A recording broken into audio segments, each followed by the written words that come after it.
नमस्कार विद्यार्थियों, मैंने आपको पाठ उस दिन स्वतंत्रता युद्ध की परिपूर्ति पाठ नंबर 13 पढ़ाया था, जिसमें हमने भारत में रियासतें कौन कौन सी रियासतों का विलय हुआ था। हम जूनागढ़ के बारे में पढ़ चुके थे, जिसके अंतर्गत हमने सरदार वल्लभ भाई पटेल के बारे में पढ़ा था। उसके बाद हम हैदराबाद मुक्ति संग्राम के बारे में पढ़ा था।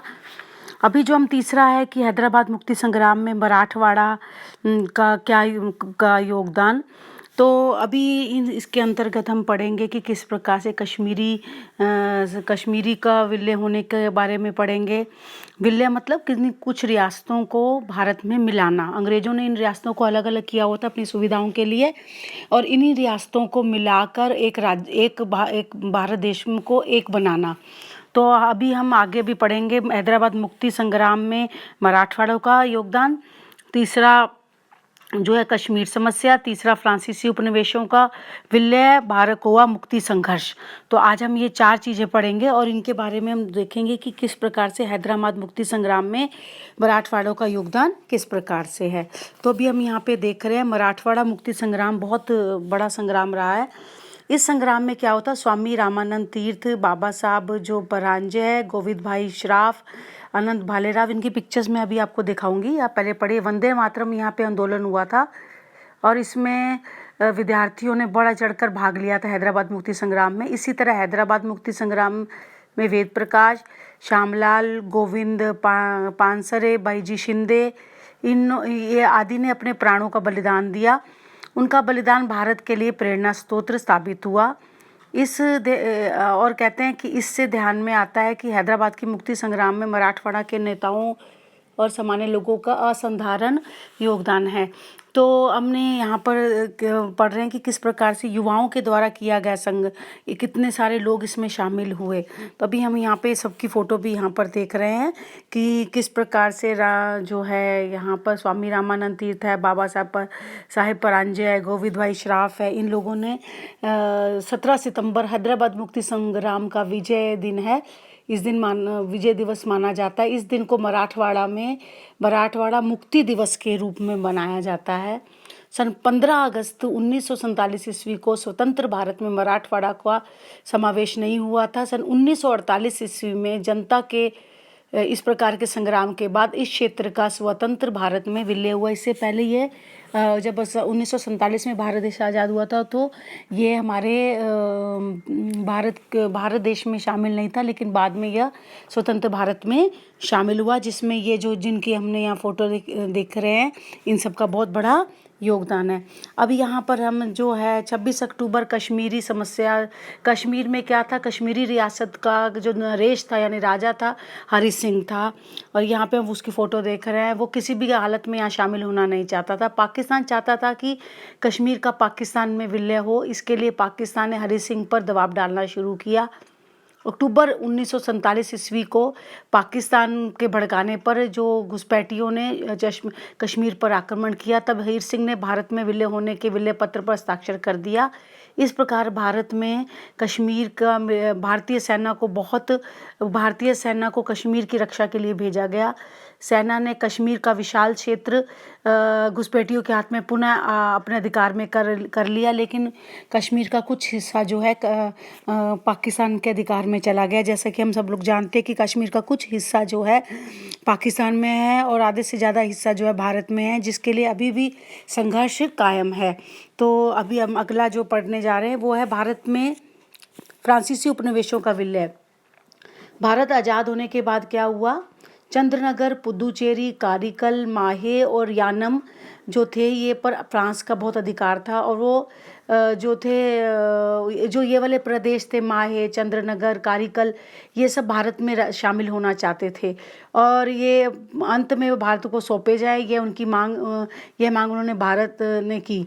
फ्रांस ने 1949 ईस्वी में चंद्रनगर में सार्वमत मतलब सभी की मत से लिया और वहाँ की जनता ने भारत के पक्ष में मत दिया, क्योंकि वो शामिल होना चाहते थे। चंद्रनगर भारत को सुपुर्द दे दिया गया और उसके पश्चात फ्रांस में भारत के अन्य प्रदेश भी भारत को सौंप दिए। इस प्रकार हमने देखा कि फ्रांस के द्वारा जिन प्रदेशों पर अधिकार था वो प्रदेश भारत को दे दिए गए।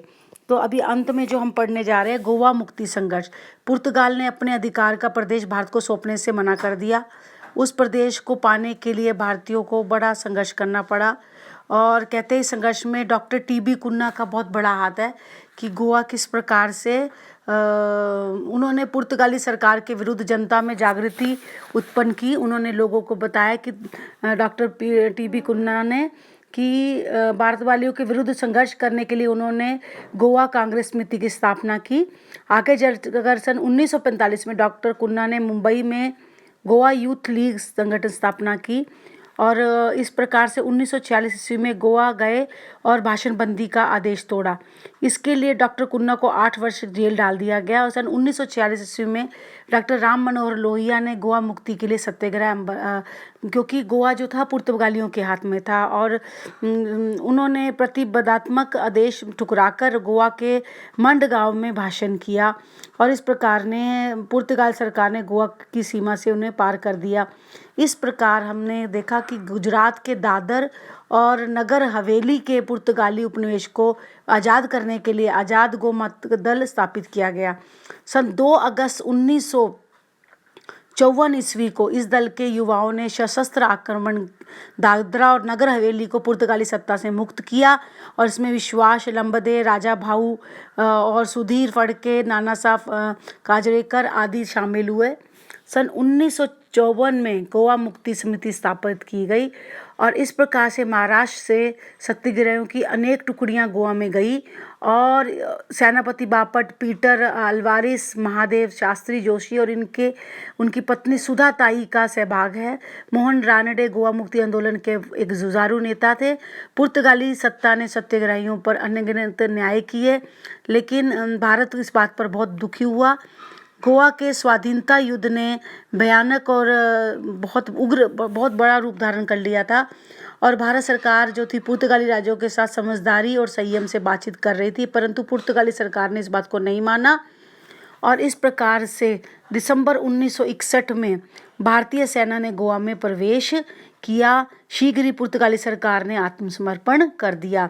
19 दिसंबर 1961 ईस्वी को गोवा पुर्तगालियों के से आज़ाद हो गया और भारत में शामिल हो गया। भारत की भूमि से साम्राज्यवाद की जड़ से उखाड़कर इसको फेंक दिया गया और इस प्रकार जो जितनी भी रियासतें